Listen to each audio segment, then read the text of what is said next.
Thank you, everyone, for being here tonight. What a wonderful crowd it is. Friends, old friends, new friends, especially old friends. Of course, everybody to me is a young friend. I should put it this way. All right. This is a celebration of religious freedom. Every year we gather to celebrate religious freedom by honoring someone who has defended it heroically because of his own or her own religious views for everyone, everywhere. And this year that man is Alan Sears, founder and for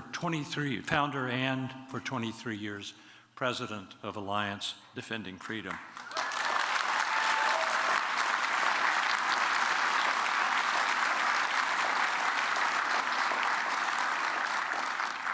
You'll hear more about our deep admiration for Alan, and Paula is with him tonight. We're so grateful for both of them. So join me again. We're also here to celebrate America's commitment, long-standing commitment to religious freedom. That commitment and its contribution to the most successful democracy in the world is unprecedented in the history of mankind and unmatched in the history of nations.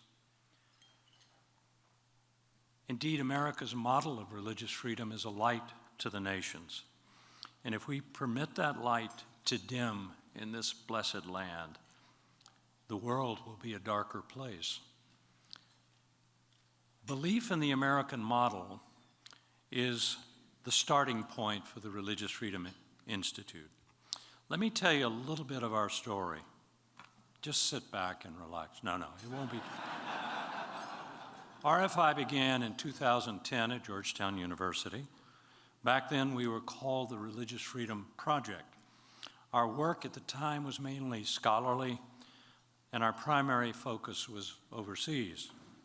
We funded scholars to research the essence of religious freedom and how its absence harms not only religious minorities who are persecuted, but entire societies and international security.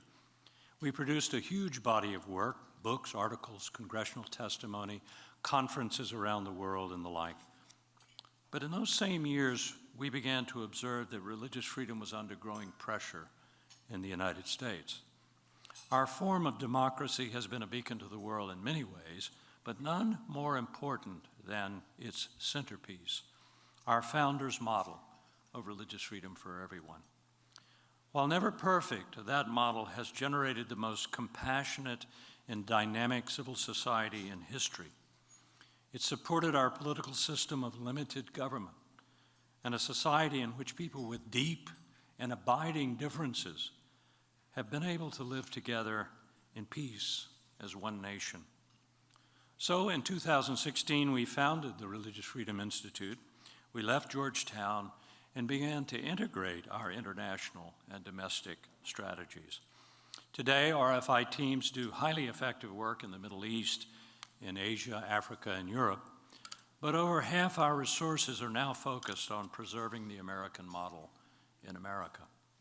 We teach our kids, K through graduate school, our young professionals, our corporate and religious leaders, our teachers and professors, and especially our political elites, why religious freedom for everyone must be defended in America.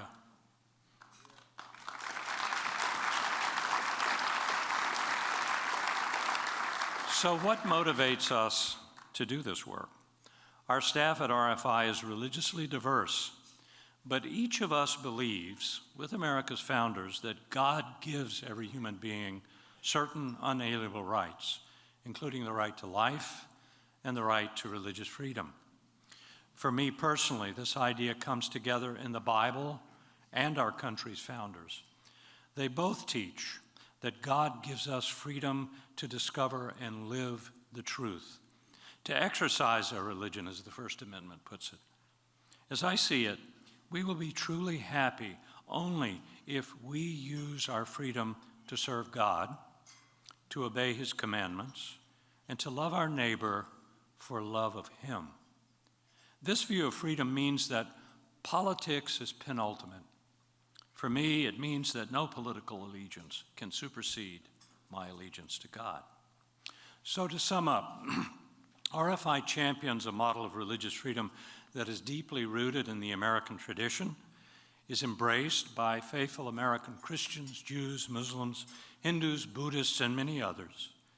And of critical importance, this model encompasses every human being of every religion or no religion and every nation. But ladies and gentlemen, we have a problem. We have a big problem. The American model of religious freedom is under attack in America.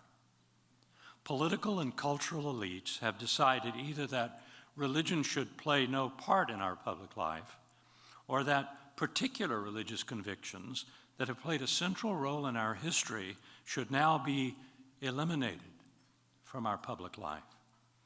Those convictions include the sacredness of every human life, the beautiful natural distinctions between men and women and boys and girls, and marriage as the union of one man and one woman who, as parents, are the primary educators and protectors of their children, not the state. Today, those who refuse to abandon those beliefs are being cast as haters and bigots. Like despicable racists, they should be driven from our public life, according to some. But the millions of Americans who hold those beliefs are not haters and bigots, they're lovers. Most of them love their country and their neighbors. You'll find them on the front lines of every humanitarian cause, from fighting sex trafficking to feeding the poorest of the poor. Most of them love their neighbors enough to serve even those who despise them. However imperfectly, they strive to live St. Paul's challenge, and I quote, to regard others as more important than yourselves, unquote. We need that love more than ever in America. As you doubtless have noticed, Americans have become more intolerant and more violent. Traditional religious citizens who protect marriage and the family and who love others because they love God should be applauded, not reviled.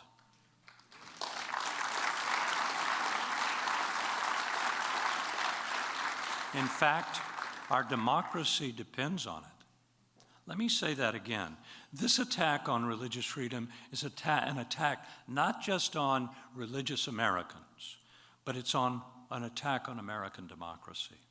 It's the vanguard of an authoritarian ideology which, like authoritarians the world over, cannot abide citizens who are faithful to something or someone greater than the state. This dangerous ideology is not only present in our politics, it's in our schools, it's in the media, it's in corporate America. RFI defends the rights of all people to hold religious views, as long as those views are nonviolent and do not employ the coercive powers of the state. We support in particular those who promote marriage in the family, parental rights and responsibilities, self-giving and unity, because we believe with the founders that these views are a necessary part of America and of American pluralism. If we allow those who hold these views to be banned, to be canceled, we're harming ourselves, our country, and a world which looks to America for leadership on religious freedom and democracy.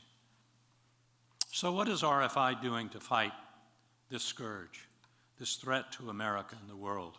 Well, for one thing, we speak for religious freedom, about religious freedom here in this country and around the world. This year alone, we trained over 7,000 students at home and abroad on the meaning and value of religious freedom for their societies. We're educating the Congress and the American public on the harms of the so-called terribly named Respect for Marriage Act and the even worse named Equality Act. Both of them would threaten and punish Americans with traditional religious views. We're fighting alongside ADF and Christ Medicus to protect America's healthcare system by defending the religious rights of healthcare professionals, patients, and the parents of minors who need health care. We've helped pass 3 state laws, and more successes are on the horizon. We have this fall launched an online course on religion and public virtue. When did you hear that phrase last? Public virtue. So far, we've got dozens of students from 15 different universities signed up and enrolled. We're marketing a new curriculum for high schools on America's First Freedom, which is being distributed around the country in print and digital format, and has, very importantly, being distributed to public schools, and we are proud to say it's already been picked up by a public school district in Tennessee. We've developed crisis toolkits that prepare faith-based organizations for the assaults that are coming and to deal with those that are already here.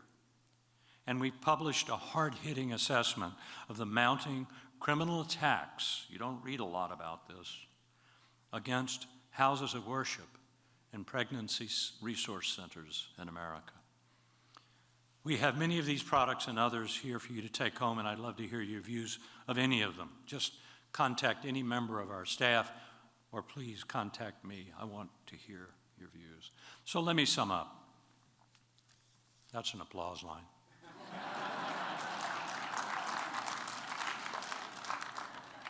No sense of humor. Our guiding principle at RFI is that the founders were right. When's the last time you heard that? Religious freedom comes from God. It is utterly necessary for the flourishing of every human being and the success of every society. We adapt that model to very different societies around the world, but we begin here at home, where the model was born, where it has anchored the greatest nation in history, and where its demise would indeed darken the world. We do it with empirical evidence and with decades of on-the-ground experience. We do it with faith and reason and hope, and yes, with love. And we do it successfully. Each of us at RFI is grateful to God for the privilege of fighting in this fight with the many partners represented in this room tonight. And we're grateful to each of you for supporting the sacred cause of religious freedom for everyone, everywhere. Now, before I turn to Scott Redd to offer a prayer, let me take the opportunity to acknowledge the presence of one of my daughters. Natalie Farr was going to be here with us tonight, but she couldn't make it. But Kara Cook and her husband Dave are here tonight, and I want to tell you I'm grateful to God for them.